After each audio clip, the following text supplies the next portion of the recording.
Hello everyone, my name is Kuldeep Singh Rathore and welcome in GATE वाला platform. Guys, आप सबको पता है आपके करियर से रिलेटेड जितने भी इंपॉर्टेंट अपडेट, नोटिफिकेशन, इन्फॉर्मेशन होती है वो सब आपको टाइमली बेसिस पर शेयर कर दी जाती है गेट वाला के प्लेटफॉर्म पर। गाइस, आप सबको पता है आपके लिए कुछ ही दिनों पहले एक रिक्रूटमेंट का अनाउंसमेंट हुआ था, कैबिनेट सेक्रेटरीट रिक्रूटमेंट का। इस पर्टिकुलर नोटिफिकेशंस के बारे में बात करें तो ये government of India cabinet secretariat की तरफ से आता है। और डेफिनेटली गाइज, आप सबको पता है कि कैबिनेट सेक्रेटरीट में डायरेक्टली आप अंडर द पीएमओ फंक्शन करते हो, यानी कि काफ़ी हाई लेवल ऑर्गेनाइजेशंस, गवर्नमेंट का काफ़ी हाई लेवल डिपार्टमेंट्स में आपका फंक्शनिंग रहता है। तो कैबिनेट सेक्रेटरीट जो है डेफिनेटली एक गोल्डन कैरियर अपॉर्चुनिटीज देता है, और सबसे अच्छी बात यह है कि ये गेट स्कोर कार्ड से ही अपनी रिक्रूटमेंट करता है। तो गाइज, ये नोटिफिकेशंस जो है हमने आप लोगों के लिए पहले कवर किया था, बट काफ़ी सारे स्टूडेंट जो है वो और further details and expected cut off के बारे में जानना चाहते थे। तो definitely we are going to discuss the same. Guys, आप में से काफ़ी स्टूडेंट ऐसे होंगे जिनको पता होगा कि कैबिनेट सेक्रेटरीट जो है वो अपने ऑनलाइन एप्लीकेशंस फॉर्म फिलिंग नहीं करवाता है, यानी कि वो अपना फॉर्म जो है वो ऑफलाइन मोड में आपसे फिल करवाएगा। और ऑफलाइन मोड में आपको क्या करना रहेगा कि इनकी लाइक जो फॉर्म है, एप्लीकेशन फॉर्म है, उसका प्रिंट आउट लेके उसमें अपनी सारी डिटेल्स वगैरह सबमिट करके उसके बाद उसमें नेसेसरी डॉक्यूमेंट्स वगैरह सब अटैच करके एक एड्रेस जो इन्होंने मेंशन किया है वहां पर आपको उसको लाइक ऑर्डिनरी पोस्ट से आपको वहां पे सेंड करना रहेगा। तो इनका अप्लाई करने का प्रोसेस इस तरीके से रहता है।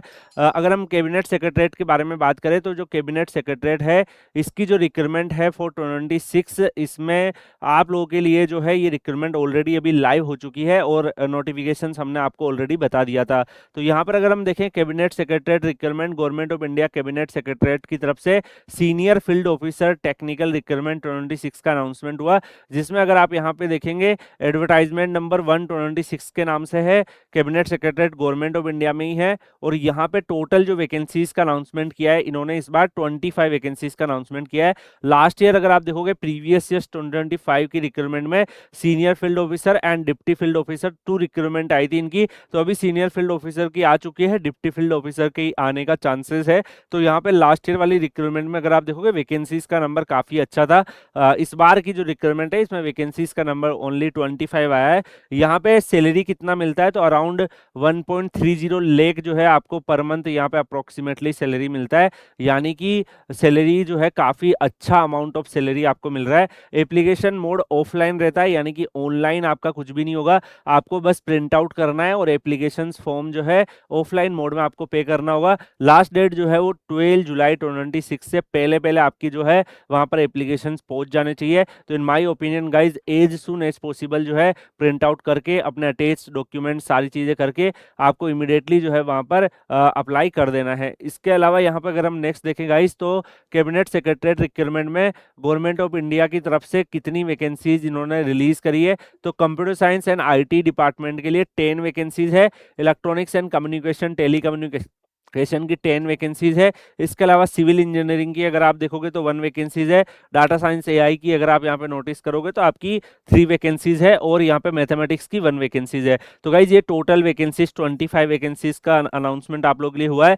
इसमें कैबिनेट सेक्रेटरीट रिक्रूटमेंट जो है इसमें एज लिमिट क्या रहती है तो मैक्सिमम 35 ईयर है। तो सबसे अच्छा चीज ये है कि काफी स्टूडेंट गेट वगैरह क्लियर कर लेते हैं, एंड लाइक पीएसयूज में जनरली 30, 28, 26 इस तरीके से एज लिमिट होता है। तो यहाँ पे कैबिनेट सेक्रेटरीट एक अच्छा मौका है कि 35 ईयर तक आपको एलिजिबिलिटी देता है, तो you can definitely explore this. इसमें क्वालिफिकेशंस आपके बीई बीटेक रिलीवेंट डिसिप्लिन में होनी चाहिए, या एमएससी इन रिलीवेंट सब्जेक्ट से, तब भी आप अप्लाई कर सकते हो। जैसे आपका एलिजिबल ब्रांच कौन सी है, कंप्यूटर साइंस एंड आईटी है, इलेक्ट्रॉनिक्स की वैकेंसीज में इलेक्ट्रॉनिक्स है, डाटा साइंस एआई है, मैथमेटिक्स है, सिविल है।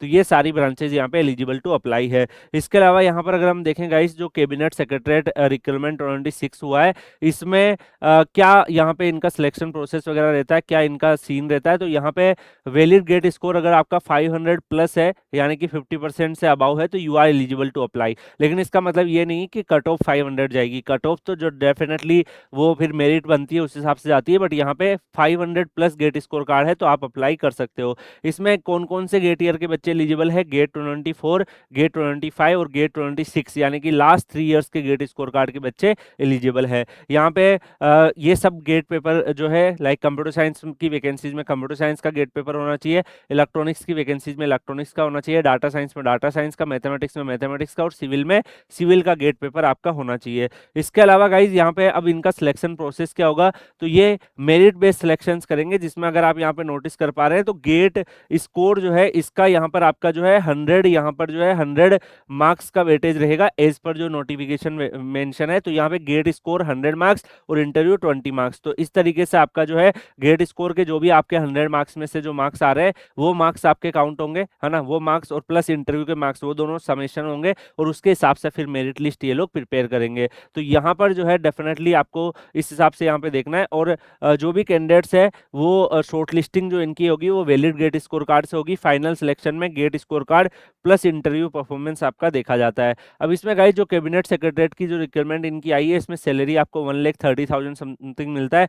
ये सेंट्रल गवर्नमेंट की जॉब है, ग्रुप ए की गेजेटेड पोस्ट है, ठीक है, और ऑल इंडिया सर्विस लेएबिलिटी है ना। अट्रैक्टिव अलाउंसेज एंड बेनिफिट्स मिलते हैं, तो काफी अच्छा पर्क्स, सैलरी अलाउंसेज वगैरह इसमें आपको मिलता है। तो definitely that is the best thing. इसके अलावा अब अप्लाई जो है गाइज एम्प्लॉयमेंट इन यूथ जो है गवर्नमेंट ऑफ इंडिया का ही पब्लिकेशंस होता है। तो काफी सारे जो ऑर्गेनाइजेशन जो अपना ऑफलाइन रिक्रूटमेंट करते हैं, तो like they are not completing their recruitment through the like online mode, तो उनका कोई रिक्रूटमेंट पोर्टल वगैरह भी नहीं होता है, ऑफलाइन में ही वो फॉर्म मांगते हैं। और इनिशियली अभी सब कुछ चीज़ें डिजिटल हो गई, लेकिन पास्ट में अगर आप जाके देखोगे तो पहले ऐसे ही एप्लीकेशन फॉर्म वैकेंसियाँ निकलती थी। तो यहाँ पे एम्प्लॉयमेंट न्यूज पब्लिकेशन में 13 to 19 जून 26 को ये पब्लिश हो गया था। जो यहाँ पे वीकली इनका आता है, वीकली बेसिस पे, है ना। और एप्लीकेशन की लास्ट डेट है आपकी 12 जुलाई 26। तो इससे पहले आपको यहाँ पर जो है बिफोर क्लोजिंग डेट आपका एप्लीकेशन फॉर्म वहाँ पहुँच जाना चाहिए, तभी आपको कंसिडर किया जाएगा। अब यहाँ पे डेफिनेटली ये क्यों एक अच्छी, why this recruitment is so special, because एक तो डायरेक्ट सेंट्रल गवर्नमेंट की रिक्रूटमेंट है, आप सेंट्रल गवर्नमेंट में जाते हो, कैबिनेट सेक्रेटरी डायरेक्टली पीएमओ के अंदर फंक्शन करते हो, only get score card plus interview है, कोई एग्जाम नहीं है इनका, ठीक है। CS ECDA मैथमेटिक्स सिविल के लिए अपॉर्चुनिटीज अवेलेबल है, और टेक्निकल इंटेलिजेंस रोल्स के लिए भी काफ़ी यहाँ पर ऑर्गेनाइजेशन है, ठीक है, काफ़ी रेपुटेड ऑर्गेनाइजेशन है। पहले अगर आप सबको पता है senior field officer technical group A recruitment जो है वो 25 वैकेंसीज आई है। तो यहाँ पे अब सिलेक्शन मेथोडोलॉजी इनका क्या रहेगा, तो सिलेक्शन हमेशा जो ये पर्टिकुलर ऑर्गेनाइजेशन करता है, ये जितने भी इनकी सीट्स है, जैसे मान लो कंप्यूटर साइंस में 10 सीट्स है, तो ये 50 बच्चों को बुलाएगा, ठीक है। लाइक हर सीट के ऊपर 5 बच्चे आप मल्टीप्लाई कर दो तो उतने बच्चों को इंटरव्यू के लिए बुलाता है। जैसे मान लो इसी ब्रांच में 10 सीट्स है, तो वहां पर कितने बच्चों को बुलाएगा, 50 बच्चों को बुलाएगा। इसी में कितनी सीट्स है, और डाटा साइंस वगैरह में 3 सीट है, तो 3 में क्या करेगा फिर ये यहाँ पे अराउंड 15, अगर आप 5 से मल्टीप्लाई करोगे तो 15 बच्चों को बुलाएगा। ऐसे ही अगर आप यहाँ पे सिविल वगैरह में कितना बुलाएगा, 5 बच्चों को बुलाएगा फॉर इंटरव्यू, उनमें से एक को शॉर्टलिस्ट करेगा। तो इस तरीके से होता है ना। इसमें सिलेक्शंस में 100 जो गेट में जो भी आपके मार्क्स है, यानी कि गेट में मान लो 100 मार्क्स का होता है, उसमें आपके 80 मार्क्स 70 मार्क्स इस तरीके से जो भी मार्क्स है, तो यहाँ पर प्लस आपका इंटरव्यू जो है उस हिसाब से देखा जाता है। अब minimum eligibility GATE score card 500 है, बट एक्चुअल कट ऑफ तो डेफिनेटली हाइयर जाएगा, ऐसा थोड़ी कि 500 ही चला जाएगा, ठीक है। अब यहाँ पे गाइस एक और चीज मैं आपको बताना चाहूंगा, अब यहाँ पे एक्सपेक्टेड कट ऑफ के ऊपर बात कर लेते हैं। तो देखो गाइस, जब होता क्या है ना कि जब वैकेंसीज का नंबर कम होता है, जैसे for an example 10 vacancy CS में है या सिविल में ओनली 1 वैकेंसीज है, तो यहाँ पे जो है ना अप्लाई बच्चे कम करते हैं, क्योंकि उनको पता है कि एक ही वैकेंसी है ना, होना तो है नहीं, वो इस वाले थॉट्स में रहता है। तो इस वजह से ना ऐसा नहीं है कि वैकेंसीज बहुत ही कम है तो यहाँ पे बस ऑल इंडिया रैंक 1 ही अप्लाई करेगा या टॉप 10 के बच्चे ही अप्लाई करेंगे, उनमें वो बच्चे भी छोड़ देते हैं। उनको लगता है कि मतलब होगा तो मतलब एक ही वैकेंसी है, तो ऑल इंडिया रैंक 1 के अलावा सब यही सोचते हैं कि एक ही वैकेंसी है, पता नहीं मेरा क्या होगा, तो वो इसी थॉट्स में रहते हैं। So this why cut off जो है वो इस हिसाब से डिसाइड होती है, ठीक है। क्योंकि एक तो नंबर ऑफ स्टूडेंट जो है कितने बुला रहे हैं, उसके बाद जो है यहाँ पे लाइक कितना इनकी एक्सपेक्टेड रेंज रहती है, तो ये शॉर्ट लिस्टिंग के लिए कट ऑफ है। जो मतलब मान लीजिए for an example interview short listing जो है वो किस रेंज में आ सकती है, क्योंकि इंटरव्यू की जो शॉर्ट लिस्टिंग होती है वो थोड़ा सा नीचे होता है, फिर उसके बाद फाइनल सिलेक्शन होता है वो ज़्यादा स्कोर स्कोर पे जाता है। क्यों? क्योंकि आप सबको पता है कि इंटरव्यू के लिए 50 बच्चों को बुलाएंगे। यहाँ पे अगर सीएस में बात करें 50 स्टूडेंट्स होंगे। अब 50 स्टूडेंट्स में से यहाँ पे क्या होगा कि पर्टिकुलरली स्टूडेंट्स का इंटरव्यू लिया जाएगा, उसमें से 10 सेलेक्ट होंगे, तो final cut off is much higher. ठीक है। अब यहाँ पे अगर हम बात करें गाइज, एक और पैरामीटर्स आपको ध्यान रखना है, क्योंकि इसमें गेट के 3 साल के बच्चे एलिजिबल है, यानी गेट 24, गेट 25 और गेट 26 के बच्चे एलिजिबल है। तो यहाँ पे मान लो कि कोई बच्चा गेट 24 का बच्चा है। अब अगर उसका एमटेक वगैरह उसने ज्वाइन कर लिया, वो टॉप रैंकर्स में होगा, और एमटेक ज्वाइन कर लिया, एमटेक में प्लेसमेंट्स उसका एक डिजायरेबल रेंज में नहीं हुआ, तो वो सब भी अप्लाई करना स्टार्ट करेंगे, तो वो भी अप्लाई कर देंगे, है ना। 25 के बच्चे जो आईआईटी में उनको लग रहा है कि मेरा एमटेक मेरे को ज्यादा अच्छा आउटपुट नहीं दे पाएगा, तो वो भी बच्चे अप्लाई कर देंगे, और इस साल के जो गेट के बच्चे होंगे वो भी अप्लाई कर देंगे। तो सारे पैरामीटर्स देखने के बाद इंटरव्यू शॉर्ट लिस्टिंग के लिए यहाँ पे सीएस में अराउंड 780 से 850 के बीच में रहने का चांस है। यानी कि अगर आपका 780 से ज्यादा स्कोर आ रहा है तो यू कैन ट्राई, क्योंकि अराउंड 50 बच्चों को बुलाएंगे, तो यू कैन ट्राई। काफी ऐसा तो है नहीं कि टॉप 50 ही बच्चे अप्लाई करेंगे, काफी बच्चे अप्लाई नहीं करेंगे, तो 780 प्लस भी अगर आपका आ रहा है तो you can try, you can fill that particular application form, but final cut off इस रेंज में रहने की चांसेस है।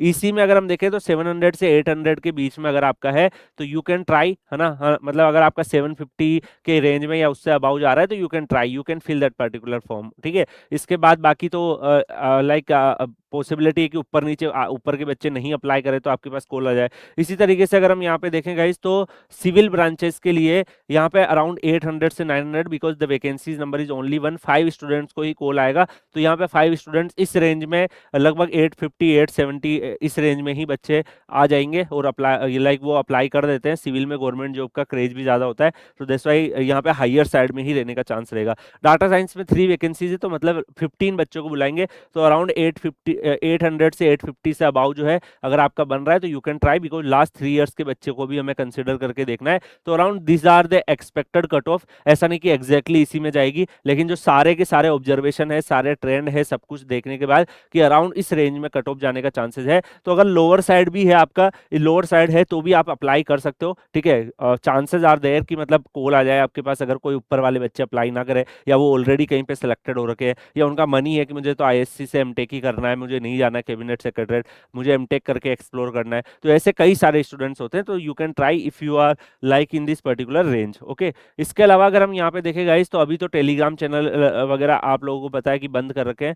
ठीक है। जस्ट यहाँ पे नीट एग्जाम एंड ऑल है, बट आप लोगों के लिए एक अच्छा खासा टेलीग्राम चैनल है, कुलदीप सर _PW, और गेट वाला का ऑफिशियल टेलीग्राम चैनल भी है। इन दोनों टेलीग्राम चैनल्स को आप ज्वाइन कर लीजिएगा, है ना। After like NEET examination again they will open, so आप यहाँ पे ज्वाइन कर सकते हो। अभी आप लोगों को अपडेट्स वगैरह के लिए एक व्हाट्सएप चैनल भी बनाया हुआ है, जो वीडियो के डिस्क्रिप्शन में आपको दिख जाएगा, तो वहाँ पे भी आप कनेक्टेड रह सकते हैं। तो Kuldeep sir _PW Telegram channel आपको दिख जाएगा, गेट वाला का ऑफिशियल आपको यहाँ पे टेलीग्राम चैनल दिख जाएगा, तो आप यहाँ पे ज्वाइन करके रखिएगा, जिससे आपके करियर से रिलेटेड हर एक अपडेट मिलती रहे। गाइज इस पर्टिकुलर सेशन में हमने काफी ब्रॉड में यहाँ पे डिस्कशन किया है। देखो गाइज, जब नोटिफिकेशन आते हैं तो अब नोटिफिकेशन के की पॉइंट्स आपको बताते हैं, नोटिफिकेशन की पीडीएफ से बताते हैं, वो 300-400 पेजेस की पीडीएफ होती है, कभी 100 पेजेस की पीडीएफ होती है, तो उसमें से जो मेजर पॉइंट है वो हम आपको बताते हैं। अननेसेसरी आपका 1-1 2-2 घंटे का उस नोटिफिकेशन को बनाने का फायदा है नहीं, क्योंकि आपको पढ़ना है, नोटिफिकेशन आपके एग्जाम में नहीं आएगा, बस की पॉइंट पता होना चाहिए, एज लिमिट क्या है, सिलेक्शन प्रोसेस क्या है, एलिजिबिलिटी क्या है, ये सब क्या है,